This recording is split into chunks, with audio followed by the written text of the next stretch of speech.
I guess y'all say, dang, she's in the kitchen again? Well, yeah, I am. And based on the response I got from the fellas in my inbox last night, I might need to do more videos from the kitchen. No other video or photograph that I've ever posted anywhere has gotten a response from guys like that. And this is what they were saying. Red, you came off as different. You're more like a woman. I'm saying to myself, well, yeah, I've been a woman a long time. They said that they saw me more human, softer, like a real regular woman, whatever that means. But late last night I got to thinking about it, and I realized that what men are saying, or what some of those guys were really saying, is that there's a feminine side, or there's a connection to the traditional roles that women play that's still important to men, even in the 21st century and the technological age. You see, it looks like our grandmothers were on to something. Now, I'm not diminishing the accomplishments we've made in our careers and academics. There are women with MBAs, PhDs, they're CEOs, and head of companies. They're doing great things. We put women in space, women in the military, but apparently that doesn't impress men as much as we think it does. Sure, they like the fact that we're smart and accomplished. But ladies, what I found out in talking to these guys was that they really just want a woman. For example, go back and look at your grandparents' marriage, and they've been married 40, 50 years. I bet you will notice some things that your grandmother did or that your grandmother told you that helped you get along with your grandfather a lot better. One of the things I noticed is that my grandparents never argued that much. Now, my grandfather would come in sometimes and lay the law down, and my grandmother would say her one or two things and back on top of it. She'd go, And I realized that she had a whole lot more power in her silence than she did by arguing with him. Sometimes we have to realize that we do have to choose our battles, and that sometimes it's better to be happy than to be right all the time. And trust me, I've come to find out something about smart men.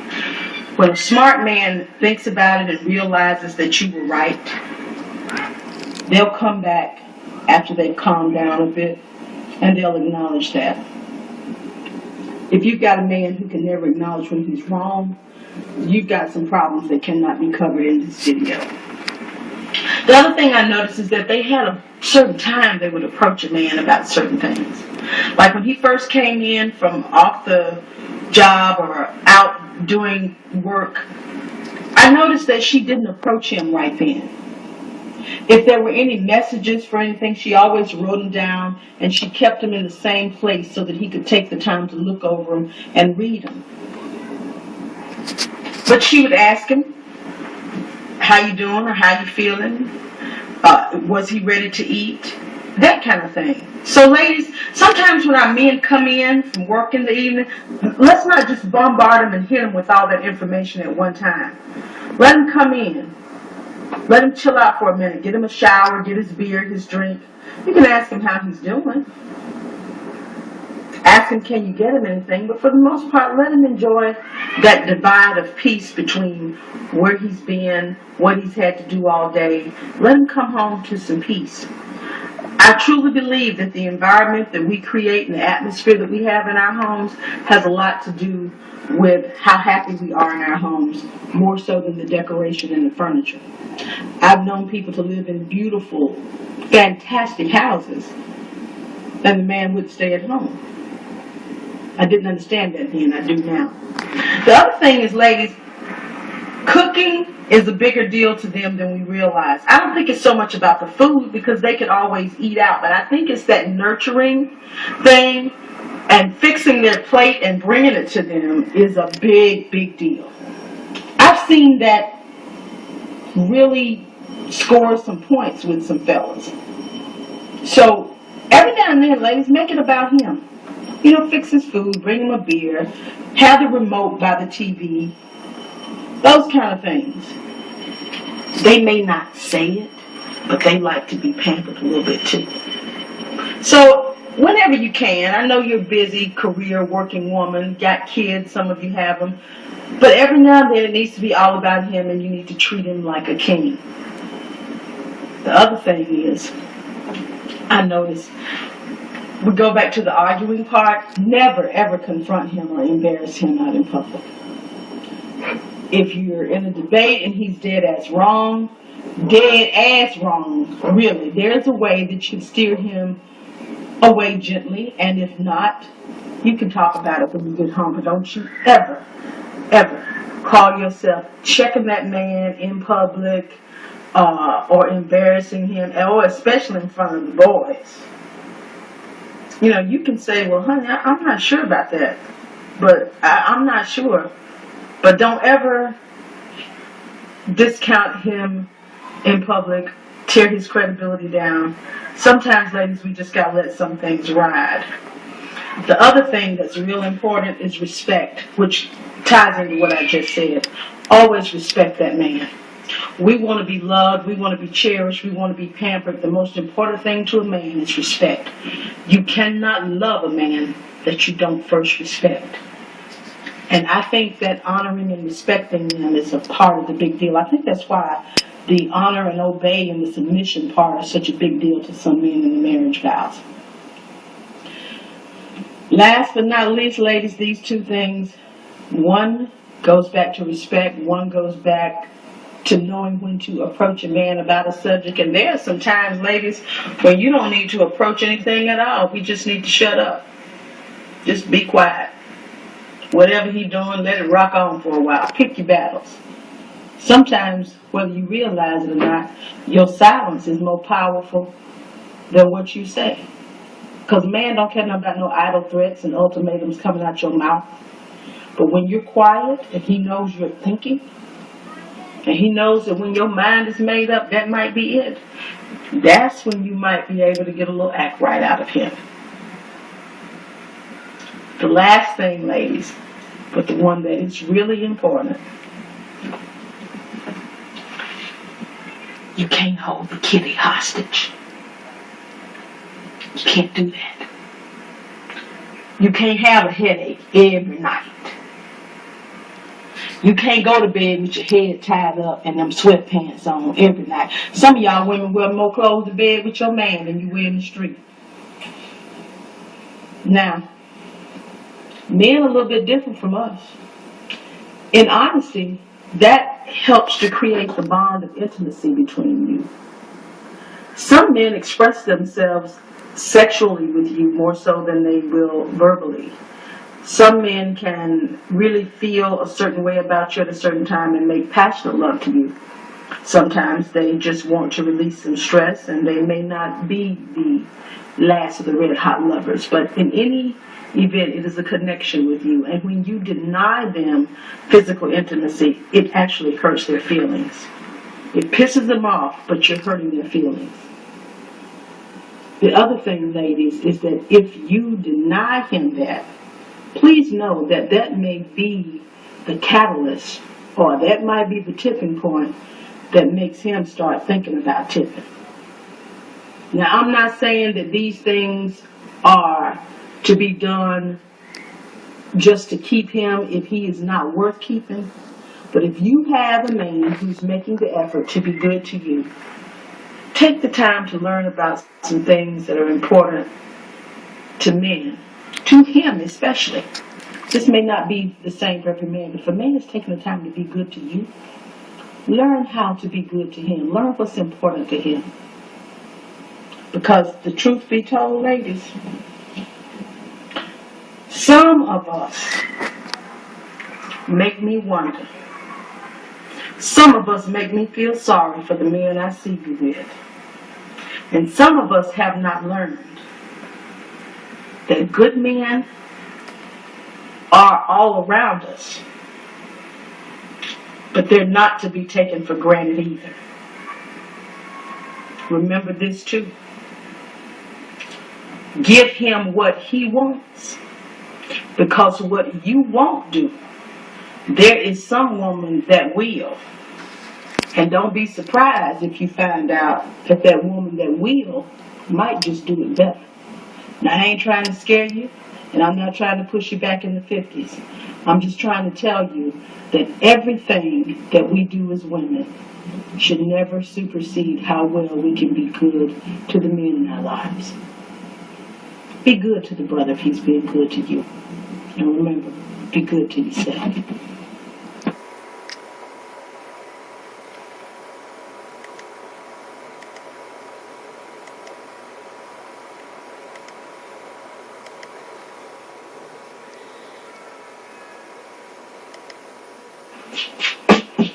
Black Pop, it's your brother Saratu Sadi, and I'm back at y'all ass again with this real fucking talk. I just want to discuss, you understand what I'm saying, a very serious topic today, and that topic is about our queens. You understand what I'm saying? Is the queen responsible for the condition that we are in today? And I see that there are various individuals that will make comments that, you understand, 99.9% of our queens are in the pocket of the white man. And I disagree wholeheartedly that 99.9% of the queens are in the pockets of a peckerwood. If 99.9% of the fucking queen was in the fucking hands of the peckerwood, we wouldn't even be in the fucking existence today. That shit right there, them motherfucking mathematics is fucked up. You understand what I'm saying? That's just a motherfucking hatred of the black woman. And see, the thing is, what the black man got to understand that whatever the black woman is, she is because her man is what he is. We got to understand that the black man is the one who dropped the motherfucking ball. He's the one that dropped it. And when he dropped the motherfucking ball, his whole motherfucking nation felt the motherfucking effects and the wrath of the white motherfucking scavengers that came into Africa, raping and robbing. So the black woman over the motherfucking hundreds of years of not having no fucking man to protect her, she is what she is today. And not all of them, not all the goddamn queens is no in the pocket of the white man. There are many that are in the pocket of the white man, but there are many that are standing on the front line of this fucking revolutionary fight right now today. And I give honor to the black queen for being on the fucking front line. But there are many that must be dealt with, just like the man. I don't give them motherfuckers no slack neither. You understand what I'm saying? Because they are promoting the motherfucking white supremacist genocidal plan that has been put in place by these peckerwoods. And they got to be dealt with just like these Uncle Tom ass niggas. They motherfucking neck gotta slide down that motherfucking cold sharp blade just like these Uncle Tom ass niggas. But at the same time, we must deal with our queens much different than we deal with these Uncle Tom ass niggas. Because the black woman has been degraded to the point that we must uplift her image in the motherfucking general public. We can't take our motherfucking woman on the street and disrespect her. If she out of line, you pull her fucking side. And then if she can't deal with it that way, then tell her to go on up the motherfucking street. Get her ass up out your face. But to sit up there and just because that's what, now the brothers, I don't give a fuck, nigga. Because we the soldiers and we motherfucking warriors. If you want to get down with a motherfucking conversation, if you want to battle, if you want to motherfucking get in a serious motherfucking conversation, I'm with it. But we got to honor the black woman for whatever she is. Because whatever she is, it is because the black man have not provided for her no motherfucking protection. And you have, if you're going to tell the story, whatever she is, whatever she has become, it is because the black man have not afforded her no motherfucking protection. And when you see how the white man just take our motherfucking women, put them all on the internet, got them, doing all type of motherfucking derogatory, dehumanizing acts on motherfucking internet, on motherfucking DVD, all across the motherfucking world. How the fuck can you say anything about the black woman? You need to kill that motherfucking cracker for disrespecting her. If the black woman had a man that would stand on the front line and protect her, she would not be the fucking way that she is. So, over the motherfucking years of not having no protection, she has become just like the black man. No fucking different. But the only thing is, the black man is the front line of the fucking nation. So when he don't do what the fuck he's supposed to do, his children, his woman, his elders, they all feel the motherfucking effect of the genocidal madness of the white man. If you don't like how the black woman is representing herself today, raise your motherfucking daughter, nigga. Raise your motherfucking daughter. You understand what I'm saying? I set my daughter down and I let her know. You understand what I'm saying? Don't be fucking with them peckerwoods. Daddy don't fuck with no peckerwoods. And you don't bring no motherfucking peckerwood in my motherfucking presence at all. I don't give a fuck if it's a newspaper, a motherfucking coloring book, a motherfucking book bag. I don't give a fuck what it is. Keep that shit up out of my motherfucking house. I let her know, and I teach her that. So my daughter ain't gonna grow up to be, you understand, no cracker loving, Uncle Tom black woman. You understand what I'm saying? So, the only way that woman could have grown up to be an Uncle Tom black woman if no goddamn black man was in her life teaching her to love her father, her grandfather, her brother. That's what the fuck happened. So you can't look at the black woman and say, she this and she that. The only way she could be that the front line have broken. There's no fucking front line. You understand what I'm saying? And that's a shameful motherfucking tactic to disrespect the black woman instead of jumping on the motherfucking peckerwood that dehumanized them. That's some bullshit. And I'm sick and tired of motherfuckers on that Hollywood shit. That's fucking Hollywood. I don't give a fuck about no motherfucking crackers bowing down on the motherfucking ground. If the cracker about to, let me ask you something. How many more African babies is eating tonight because the peckerwood bowed down?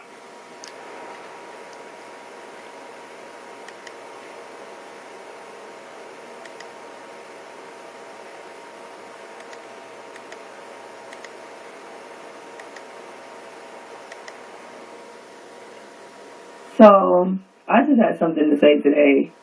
I'm just a little irritated because every time I start to talk to different people about what we can do to get things started on, making our communities better and things like that, there's always somebody who wants to bring church or religion into it. Like, this is why I can't, it's very difficult for me to work with people because you can't possibly be for the greater good of your race as far as African people or African Americans or whatever we feel like we want to identify ourselves as now. You can't possibly be for the greater good of your race if you keep trying to project your religious views on them. Like, how are you going to be trying to teach people to love themselves and find, self-confidence, and things like that, and to work on themselves if you're constantly telling them to seek outside of themselves for some type of savior or Jesus, who I might mention doesn't look like them at all. Like, I'm sorry, but if you want to start a revolution and you want to try to do things in order to help your community and help black people rise, I'm not fucking with you if you're trying to take us to church. We're not holding meetings in your church. We're not bringing up a holy message in any of the speeches. I'm not teaching my children anything about the Bible scriptures or any of those fairy tales. I'm not doing that. I'm here to save a race. in order to do so. Even if I can't get you to stop praising Jesus, you're not about to spew that venom into my child's, like, no. Why would you want to teach your children from Jump Street? Anyway, why, as soon as they come out, you want to take them and get them baptized like they already done did something? Like, soon as you, like, just the very act of me pushing you out of my vagina created a sin for you to need to be washed from. Like, no. I'm never going to teach my children that. So I'm not going to teach other people's kids that, especially if I'm trying to teach them self-love or teach them that we're worth more, that it's not okay to take your ass to Independence Mall and fight. You know what I'm saying? Like, you're going to keep telling them that they need Jesus for what? Because Jesus, I mean, how much progress have we really made? We don't have any righteous leaders anymore. Because even before Martin Luther King was assassinated, he started to question things. He was about to be a force. He was getting ready to do his life's work. So they took him. Malcolm X went back to his Pan-African roots. He left the Nation of Islam and went back to his Pan-African roots before he passed away. Like, these are things that need to be addressed. But what you're not going to do is tell me that the way that we can fix this is through God, through Jesus. God is within us. We are God's. But I'm not about to go look for some white man to help me with any goddamn thing, except for maybe my taxes. But, you know what I'm saying? Like, my thing is that don't keep doing that. Like, stop trying to press your religious beliefs on people and think that that anybody who's actually a conscious black is going to be able to help you reach your, like, we're not helping you do that. I'm not helping you with that. I don't agree with you. I will argue you down, and it's not going to happen. Just like Reverend Al Sharpton. He's not here to try to help us do anything, move forward. Where the fuck has he been at anyway? If that was the case, he would have did some shit a long time ago. He comes along whenever an issue arises so that he can get his 2 seconds of fame and to pacify the masses. He's here to get you to shut your ass up. Because as soon as you start getting angry enough to retaliate against the shit that these people are doing to us, he comes and goes, shh, let God take care of it. Pray to Jesus. Jesus is gonna deliver us. When, bitch? When the fuck is he coming? I'm tired of waiting on his motherfucking ass. I'm not going to continue to do so. So my thing is that I'm not about to sit here and pray and wait on God to fix a goddamn thing. And I'm not teaching my people to keep doing it either. So if you want to go ahead and preach your gospel, do that shit over there. Don't ask me for none of my help. At all. I'm not teaching people that shit. And until you learn your roots, and you can come correct on how we're supposed to fix our people, then I don't really have too much to say to you. You're not going to be able to argue with me because you haven't even researched where the fuck the book that you're reading comes from. You spent your whole life studying that book, yet you don't know anything about Africa. Except for the Feed the Children commercials that they put on television. No. I'm not having it. Don't sleep.